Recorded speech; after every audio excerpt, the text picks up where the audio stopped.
అలానే విశ్వేశ్వరరావు గత కొంతకాలంగా బంగారం వీటి వైపే చూస్తూ ఉన్నారు వినియోగదారులు, పెట్టుబడిదారులు.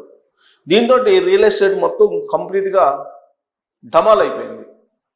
అయితే ఒక్కసారిగా 2 రోజుల నుంచి బంగారం రేటు తగ్గుతుంది, వెండి రేటు మరింత పతనం అవుతూ ఉంది.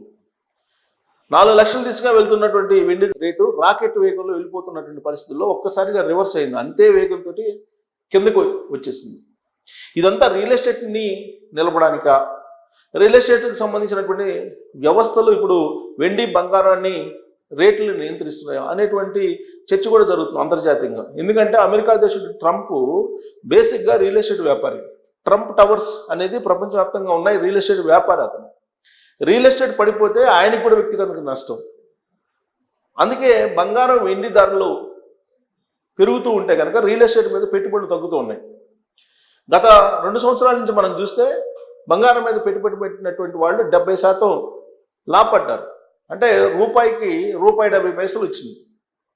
అదే వెండి మీద పెట్టినటువంటి వాళ్ళకి రూపాయికి ₹1.50, అంటే రూపాయి పెడితే ₹2.50 వచ్చింది. అంటే లాభాలు 150% వచ్చినాయి. కాబట్టి వెండి బంగారంలో పెట్టుబడి పెట్టడానికి ఇష్టపడ్డారు. అందుకే బంగారు కడ్డీలు, బిస్కెట్లు, వెండికి సంబంధించిన బార్లు కొనడం మొదలుపెట్టారు.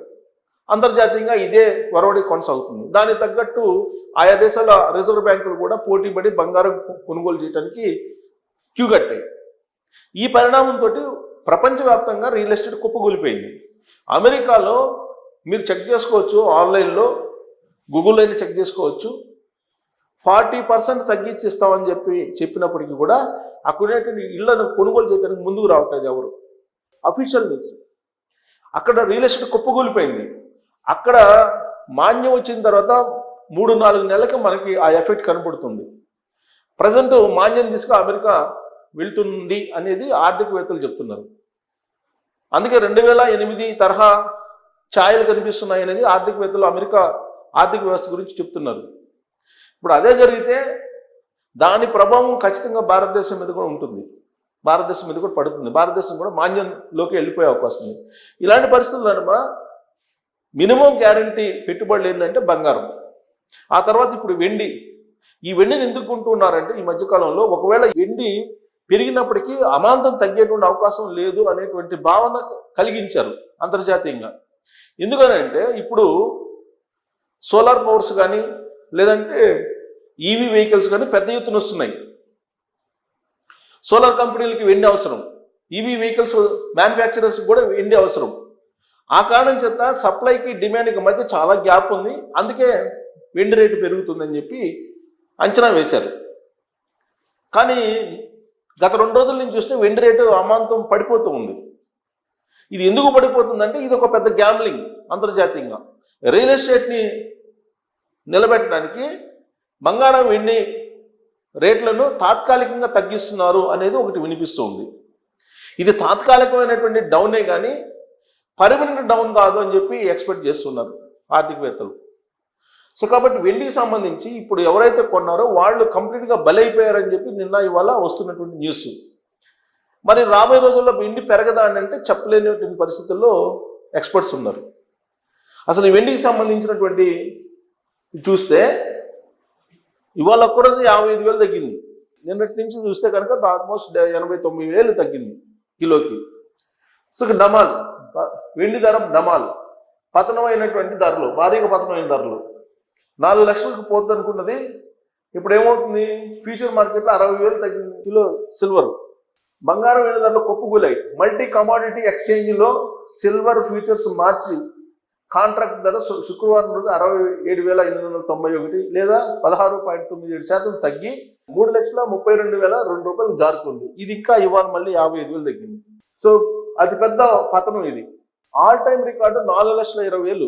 4,20,000 కిలో వెండి పలికినటువంటిది ఇవాళ అది ఆల్మోస్ట్ 2,94,000కు వచ్చేస్తుంది. ఇప్పుడు 2,80,000 దాకా వచ్చేసింది. ఇప్పుడు దాదాపుగా 24% తగ్గింది, 24% తగ్గింది. అంటే కొనుగోలుదారులు భారీగా 24%, ₹124 నష్టపోయారు. 24,000 నష్టపోయారు లక్షకి. అంటే 1 కేజీ వెండి కొన్నటువంటి వాళ్ళు 4 లక్షలు పెట్టి కొన్నటువంటి వాళ్ళు ఎంత నష్టపోయారు? దాదాపుగా 80,000 నష్టపోయారు. 80 నుంచి 90,000 దాకా నష్టపోయారు. సో ఇక్కడ ఈ మొత్తం బంగారం వెండి రేట్ సంబంధించినటువంటి $500 దిగువ బంగారం అంతర్జాతీయ మార్కెట్లో ఔన్స్ బంగారం వచ్చేసి 5,600 దాకా వెళ్ళింది. ఇప్పుడు అది ఔన్స్ బంగారం వచ్చేసి $5,000కి చేరుకునే దానికి సిద్ధమవుతుంది. అసలు ఏమైంది? ఈ మొత్తం ఇంత తగ్గడానికి అంతర్జాతీయ మార్కెట్లో ఏం జరుగుతుంది అనేది అమెరికా అధ్యక్షుడు డొనాల్డ్ ట్రంప్ తన సెంట్రల్ బ్యాంక్ అయిన ఫెడరల్ రిజర్వ్ కొత్త చైర్మన్గా కెవిన్ వార్ష్, ఇది ఈ పరిణామం, ఈ ఒక్క చిన్న పరిణామమే గోల్డ్ అలాగే సిల్వర్కి సంబంధించి పతనానికి కారణం. అమెరికా రిజర్వ్ బ్యాంకు చైర్మన్గా కెవిన్ వార్ష్ను ఎంపిక చేశాడు. ఫెడ్ రిజర్వ్ పగ్గాలను వార్ష్కు అప్పగించబోతున్నారన్న ఊహాగానాల నేపథ్యంలోనే అంతర్జాతీయ మార్కెట్లో గోల్డ్ సిల్వర్ క్రాష్ అయిపోయాయి. ఎందుకంటే గతంలో ఫెడరల్ రిజర్వ్ బ్యాంక్ గవర్నర్గా పనిచేసినటువంటి వార్ష్ అంటే ఆయన నైజం ఎలా ఉంటుంది అనేది ఎక్స్పెక్ట్ చేసి ఊహాగానాల్లోకి వెళ్ళి ఈ బంగారం తగ్గించేశారు. ఇప్పుడు తగ్గింది. ఎందుకు తగ్గిందంటే ఒకవేళ ఆయన చైర్మన్ అయితే, గవర్నర్గా ఆ రోజున ఫెడ్ చైర్మన్ అయితే ఏం కాబోతుంది? వడ్డీ రేట్ల విషయంలో కఠినమైనటువంటి వైఖరి కలిగిన వ్యక్తి ఆయన కఠిన పరపతి విధానం ద్వారా డాలర్ బలోపేతానికి పెద్దపీట వేస్తారు. సో డాలర్ని బలోపేతం చేయడానికి ఆయన పెద్దపీట వేస్తారు అనేది వార్ష్ మీద ఉన్నటువంటి నమ్మకం. ఈ ఒక్క నమ్మకమే బంగారం వెండి తగ్గిపోవడానికి కారణం. డాలర్ బలపడింది అనుకోండి, అమెరికా డాలర్, ఆటోమేటిక్గా బంగారం ధర తగ్గిపోతుంది, వెండి ధర కూడా ఆటోమేటిక్గా తగ్గిపోతుంది. సో ఈ ఒక్క నియామకం మీద ఉన్నటువంటి ఊహాగానాలు ఇంత క్రాష్ కావడానికి కారణం.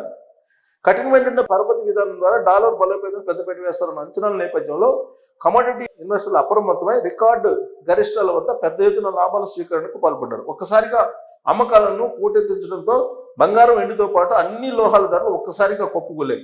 దానికి కారణం బంగారం ఫెడ్ ప్రామాణిక వడ్డీ రేట్లదే సంబంధం.